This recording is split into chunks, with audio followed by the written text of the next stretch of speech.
Hello there, fellow truth seekers. Doug Foster coming to you again.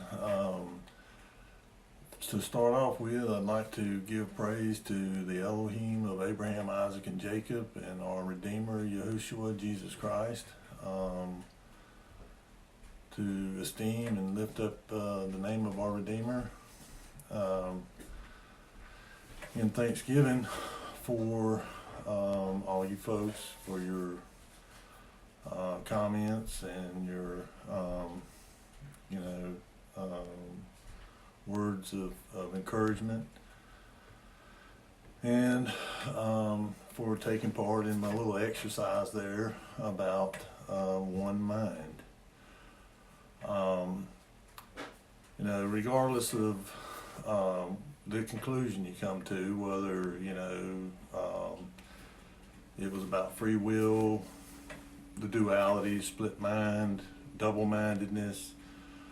There was a break in the connection between Adam and the Father. I believe it was a spiritual connection that was broken. But the main thing that I hope that we all got from the message is that,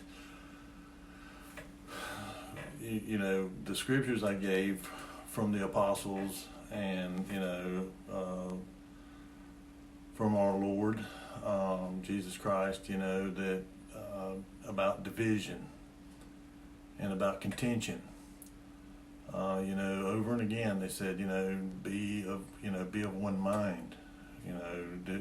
Put down contention and division, and come to a consensus.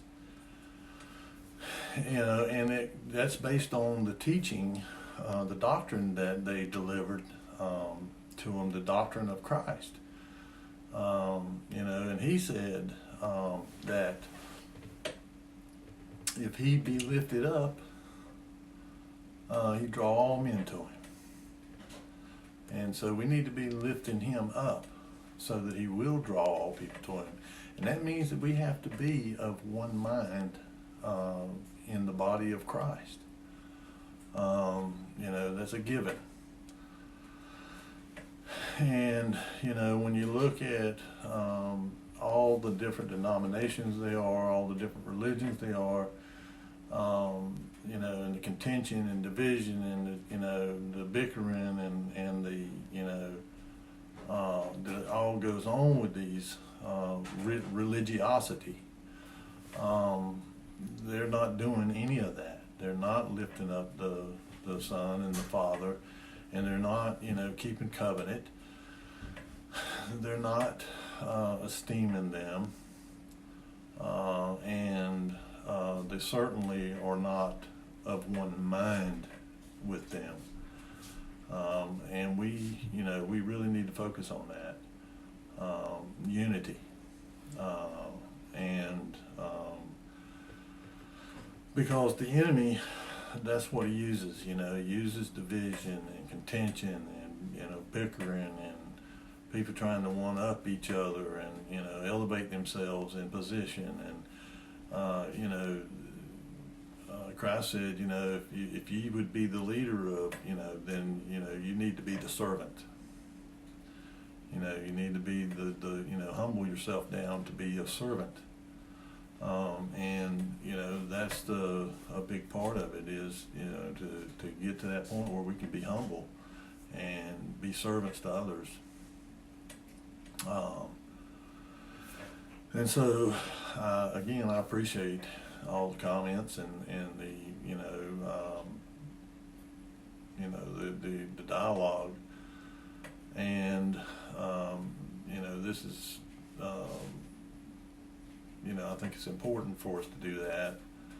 I have my own doctrine that I kind of sort of follow, but I think that on the important parts of it, that it's important that we all be in consensus and of one mind. What happened there with Adam is really not important. It happened, and what's important is is the doctrine of Christ and what He told us. That He was here to deliver the message from the Father, and to renew the covenant with us. And so we need to keep that in mind. And the doctrine that the disciples was carrying around was that doctrine of Christ. And so we need to, and they all admonished us to be of one mind. I also got one of the commenters brought up a verse in Job, and then a verse also in Revelations where it talks about people given, and it's talking about leaders that are of one mind, that give power to the beast to rule with him 1 hour. Yes, that that ain't the kind of mind I'm talking about, being of one mind, with the world system or the beast system. We can see that is pretty much what the religious system here in the United States has basically become.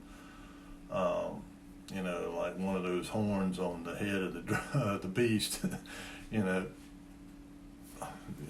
This giving authority over to him, and so no, we don't want to be a part of that. The one mind that I'm talking about is, and I ain't talking about this is zero in your mind. No, that's part of that kind of stuff. That pagan, idolatrous, apostate system, beast system. No, I'm talking about, Paul said, let that mind which was in, Christ also be in you. And so, that's the one I'm talking about, the one mind that is focused on obedience, first and foremost. The Father says, I want obedience above all sacrifice, even the sacrifice of my own son. It's about obedience. Adam disobeyed.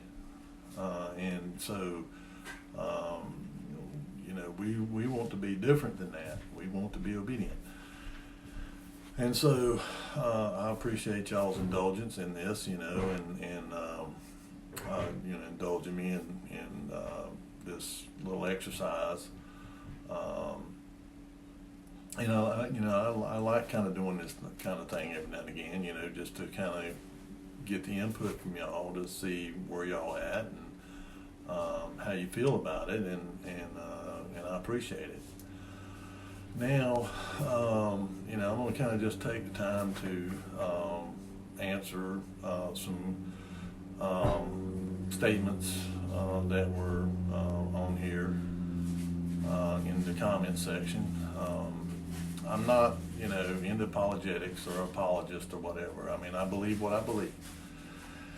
And, and I believe it because I have seen it, in my own life. I've seen it, the truth played out in my life, and I've seen prophecy fulfilled right in front of my own face. And it's even as we speak. But concerning, ancient texts like the Vedas, the Epic of Gilgamesh, the Egyptian story columns and stuff,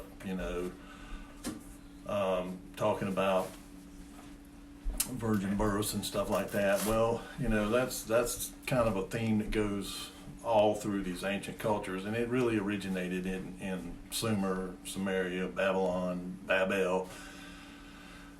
Originally, with Nimrod, Semiramis, and Tammuz. In Egypt, it's Osiris, Isis, and Horus, and I'm not sure exactly what it is in India, in the Vedas, but it's a theme. It goes across these ancient cultures, and yes, they are older than the biblical text. There's no arguing about that. but the source of those texts is the question. And if you look, it goes back to Babel, the Table of Nations, when the languages were confounded, because the world was of one language. I mean, it's obvious and even today, mainstream, anthropologists and people like that have pretty much, they all in agreement that there was a bottleneck. There was a large population and it came down to a bottleneck, and then it expanded back out again, and they've determined that there are 8 base gene pairs throughout all of humanity. And so if it got down, and that's Noah and his family. I mean, pretty obvious that there's 8 base pairs of genes, and which there may be some exceptions because of the Nephilim, and the Nephilim bloodlines, RH negative and stuff like that, But for the majority of humanity, there's 8 base pairs. And so we know that there was this, so there was that one language. I mean, that Noah and his family spoke. So where did all the languages that we have, and what would be the purpose of all these languages? There would have been no purpose for it. I mean, people would have not wanted to change their language. They would have wanted to stay with the common language. I mean, don't get me wrong, there might have been a malcontent here or there, that took a group of people off, and they'd come up with some kind of code, language or whatever, but not the vast amount of languages and dialects that we see today. And it was 70 languages. And then now there's, a bunch of dialects of those languages. But, initially it was 70 languages that people were given over to. And they all come from the same area over there around Babel.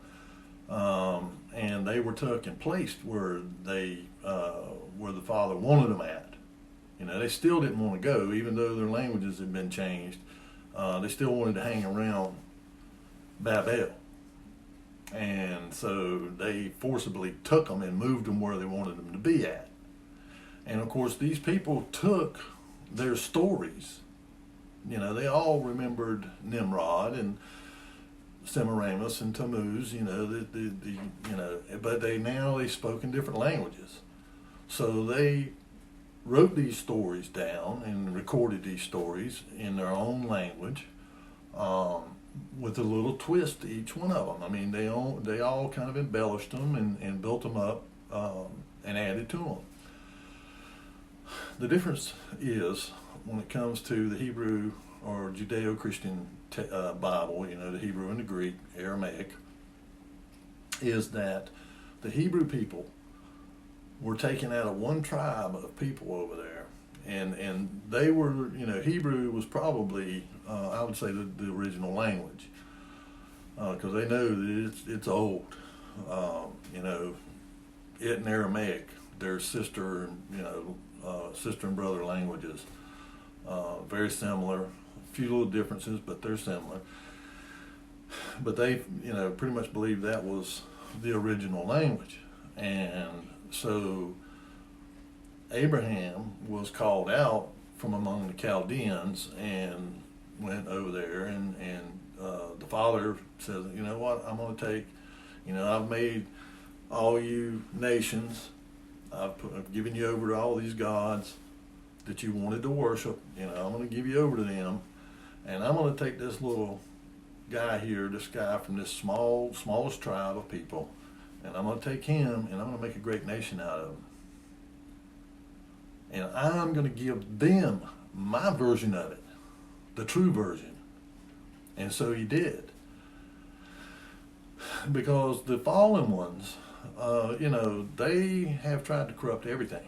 I mean, rewrite history, corrupt the history, and the timelines. I mean, they try to corrupt everything as much as they can. And so, to give you an example, of how we can know that our Hebrew and Greek scriptures are true is fulfillment of prophecy, and not only that, but archaeological discoveries. They used, archaeologists and all says, yep, see, the Bible ain't true because there's no Jericho, there's no Nineveh, there's no Sodom and Gomorrah, there's no ruins anywhere where they found all of those places. They found Jericho, it was in the place where it said it was at, and the ruins were like what they said. Same with Nineveh. Nineveh never existed. Well, a German archaeologist explorer found it in the 1850s. And it was right where it was described being, and it was a very large city. In fact, it was the largest city in the ancient world. It was over 1.5 million people there. Then Sodom and Gomorrah, which has only been found in, recently. Over by the Dead Sea, exactly where it was described being at, and the size that it was, everything about it, they found it. Other thing, coming to that's Old Testament.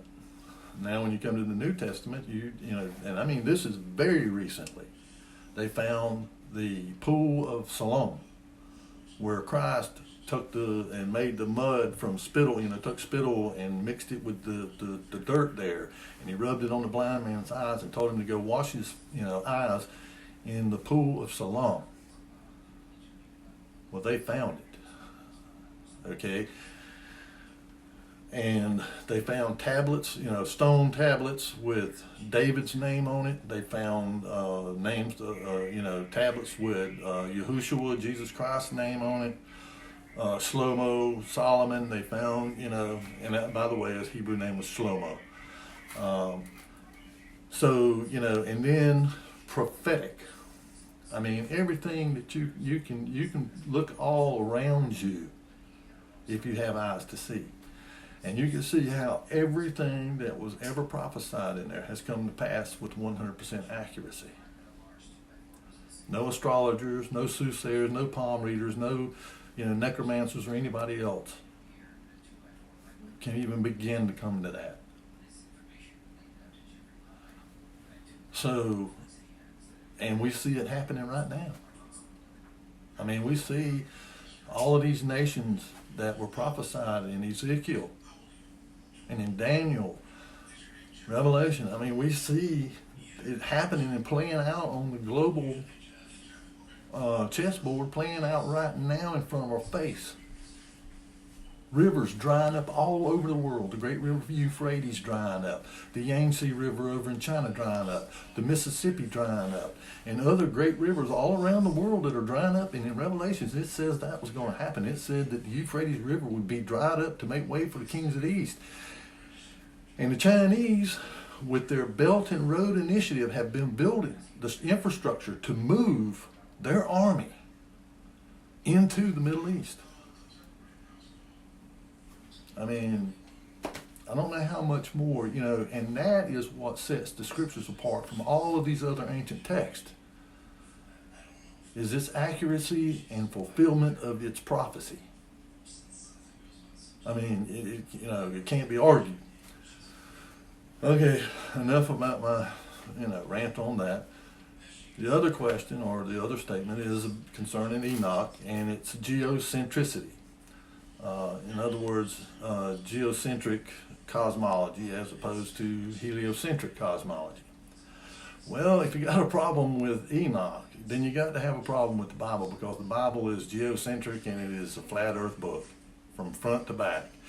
You can go to Logos Bible Software and listen to what Dr. Michael Heiser has to say about it. And he is one of the world's leading experts in Hebraics. And he says that absolutely, it is a flat earth, geocentric cosmology that is described in the Bible, but he don't buy into it. He says it's he goes by the doctrine of accommodation, which means basically Elohim lied and told us that the earth was flat because we couldn't understand about a globe. And I talked about that before, about the people before the pre-flood, pre-flood people and all that, that they were way more intelligent, and because you got to understand, the environment was pristine, the food they were eating was pristine, and their genetics were very pure compared to ours. Ours have been so diluted. I mean that we're grossly inferior. And ultimately, what would happen to humanity is that what they call replicative failure. We would just get to where we can no longer reproduce because our genetics would be so corrupted and depleted from reproducing over time. We would, what they call replicative failure. But anyway, it is, the scriptures is geocentric. I mean, if you go and look at the fourth day of creation, it says he placed the sun, the moon, and the stars inside of the firmament. I'm not going to get on to a big spiel about the flat earth. You can believe whatever you want. You can believe that, we're a ball, a marble spinning around, a big gas giant ball in a, little sector of the Milky Way galaxy, which is just one galaxy out of billions and billions. Or you can believe what Elohim has told us. He created us, and he created this world on this earth. So I think he knows how he created it, so people, when they look out there, they see what they want to see. They've been given over to a strong delusion, because it says that Elohim will give them over to a strong delusion to believe the lie. And that is a part of it, heliocentric cosmology. I mean, when you look at who, the people who basically are the ones who were pushing this, Copernicus and Pythagoras, they were sun worshippers. So, they could not deal with the idea of the earth being the center of everything. They had to make the sun the center of everything. And so, Copernicus is well known, was a Hermeticist. Pythagoras, is well known too, that he was, into the occult and, Satanism and all that stuff. And even beyond, further back, you can go back to the Sumerians, the Epic of Gilgamesh, and even other texts, on the cuneiform. They, these entities interacted with them and said, okay, we're called the Anunnaki. We came from Nibiru. And they even give them a map of the planetary orbits, that kind of stuff. And I've told you about that, the Plantays, the wandering stars. But they told him, oh yeah, we created y'all. There was, a primate here, and we took our DNA and we mixed it with the primate's DNA, and we made a proto-human, and then, we made the next model, which was a Neanderthal, and then we took and made a Neanderthal into a modern-day human. And now we're going to show up and we're going to give you an upgrade, humanity 2.0, new golden age. The same old line that they've been telling all along. And they had to come up, since they could not stop the birth of Christ through contaminating the gene pool, then they had to come up with some kind of other way to deceive mankind. And the way they did it is through heliocentric cosmology. The aliens, we're aliens. I'm from Zeta Reticuli. Well, I'm from the Pleiades, or I'm from Orion.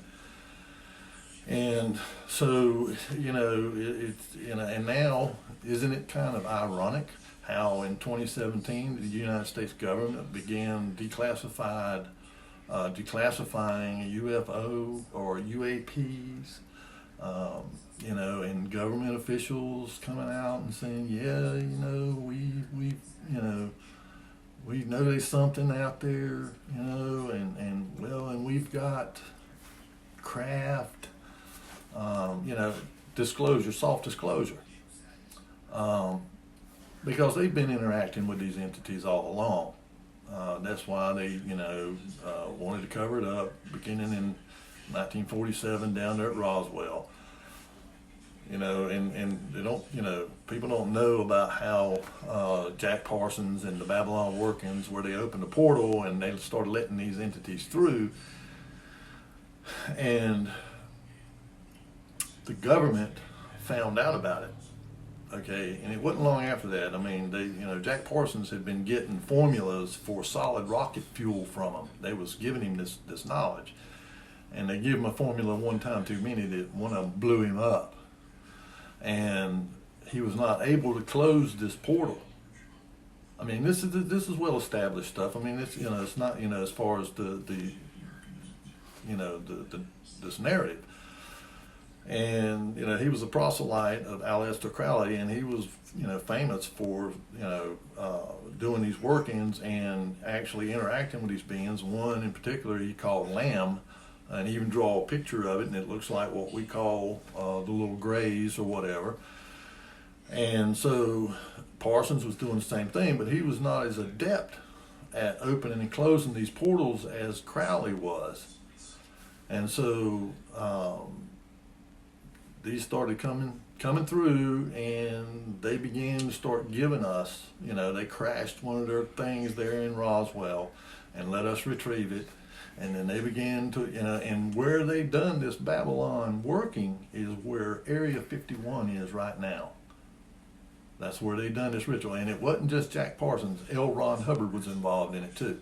Scientology, Dianetics. He was involved in it. And this working began bringing them through there. And of course, again, they could only come through there they couldn't just come through on their own. They had to be summoned. And so they were summoning these through rituals. And there was a secret government operation that was in charge of this, that went out there. Well, they were summoning them people that didn't like what was going on. And so they began to try to counter what these other people were doing. And, and it's still going on. It's still going on to this day. There's a group within our government, that are not politicians. They are the bureaucracy, but that have been actively trying to hinder these people that are going out there doing these rituals. I mean, government, think about it. Your tax dollars paying for these people to go out and do rituals to summon these entities through there. And they made a pact with them to where, okay, we'll keep trying to bring y'all through, but you give us knowledge, you give us information, you give us technology. And they have. I mean, our government has technology that's way more advanced than what we are privy to. And other governments do too. I mean, it ain't just the United States government. And the reason they're doing this is, you go to Revelations and you can see where it talks about these four angels that were kept or were in bondage in the river Euphrates. They're released to go and gather the armies of the world to that day down to the Valley of Decision there in Megiddo, Har-Megiddo, over there in the plain of Jezreel. they drawing them down there, and Satan is going to get them, convince them that these are aliens coming to invade here, and that they're at war with these, talking about the Messiah and our Father and His host, that they're gonna these aliens, when they these ones, when they show up, they're gonna say, hey man, we're here to help you, but you got to help us against them. And they're gonna draw all the armies of the world down there. And at first they're gonna be thinking they're going down there to fight against each other. But then he's gonna, once he's got an audience there, he's gonna basically say, hey, look, y'all need to, chill out on your, fighting against each other. We got a bigger enemy coming. We need to fight against them. And so that's the whole gist of all of this, is to draw mankind into, making war against the Father. And that's why they've been steadily giving us more and more technology, greater and greater technology. And I mean, you look at stuff like the Large Hadron Collider over there at CERN, the National Ignition Facility here, and we don't know how many of these things they got. I think I mentioned it before, a half a quadrillion watt laser, 500 trillion watts. I mean, and I mean, you can't even wrap your mind around that kind of power. And the same thing with the Large Hadron Collider over there. When they do these collisions, they're releasing more energy in this, a nanosecond, attosecond, than is produced in the entire world in a year. So where do they get this? They got this knowledge, this technology from these fallen beings, and what they're attempting to do is to open up the Abuso, Tartarus, the bottomless pit. It's right there where they built this thing is where the Romans built the temple of Apollo, over where it was claimed was the entrance that was sealed up to Tartarus. Okay. And when you read in Revelation, it says, "And I saw a star coming down out of heaven, having the key to the bottomless pit." Well, the key represents knowledge. The knowledge to unlock this entity, this angel, because that's angels are always described as stars. Comes down here with this key, having this knowledge, so that they can open this thing up. So all of this, and we think, oh man, you're dreaming here, man. How can that be? Well, you got to understand this. When you're talking about Satan, and I don't want to ever give him, more credit than he's due, but you have to understand he's an ancient being, okay, and his knowledge and capabilities are so far above us that we can't conceive of it. But his is way below our Creator. Okay, he's a created being too. It's just that he's ancient. And so he has knowledge and, skill at deception that we just ain't privy to. We're too immature as people, human beings. We're just not up to snuff when it comes to it. That's why we have to have our Messiah and the Ruach HaKodesh, so that we can stand up against them. Because if we'd done it within ourselves, we can't. We can't stand up against them, but our Messiah can. He already has defeated them. So the only thing that got left is just trying to destroy us. It's like the desperate criminal, gets backed in the corner, man, and he takes, he knows he's going to die, so he just tries to take out as many people as he can. Same thing. They're desperate. They know their end's coming, and it's real close. And so they're going to be coming down here, with wrath, man, and with the intention of to destroy all of mankind and the planet, or the earth. In the process. And so I can't make anybody believe anything. I can, try to convince you using the scriptures and what they say, but you have to make up your own mind about that. About whether it's heliocentric or whether it's geocentric. But as far as the scriptures is concerned, it's geocentric. It's a geocentric flat earth cosmology. The same as in the book of Enoch.